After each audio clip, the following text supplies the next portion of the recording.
Play different.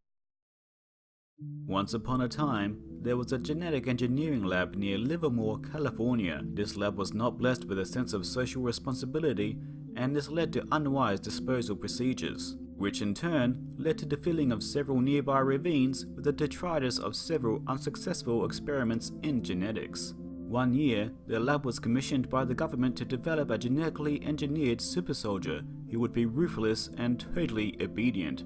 Assigned to this task was a young assistant geneticist named Orlando Poon Sr. He was eager and helpful, though a tad accident-prone and occasionally more than a little confused. Orlando was in charge of replicating the ruthlessness gene, but due to a mild case of dyslexia, his first few thousand attempts resulted in a gene which came to be known as PANG, Politeness and Niceness Gene. Soon, along with the more mundane genetic garbage, the ravines near the lab became littered with sealed plastic boxes containing extremely polite clones, totally unsuited for world domination. Orlando Poon, meanwhile, had been accidentally infected by a gene very similar to PANG, which resulted in the development of a conscience. He realized that he could not continue working on the super soldier clone, and he resigned his position.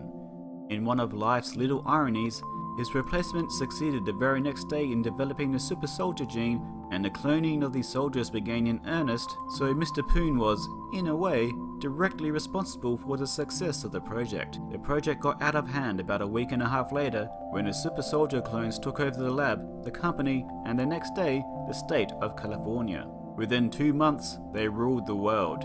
Then, a disagreement arose between two of the super soldier clone leaders, and within another 2 months, the super soldiers had wiped each other out completely, taking much of the rest of the world with them. In the Great Clone War, most of the technological advancements of the 20th and 21st centuries were wiped out.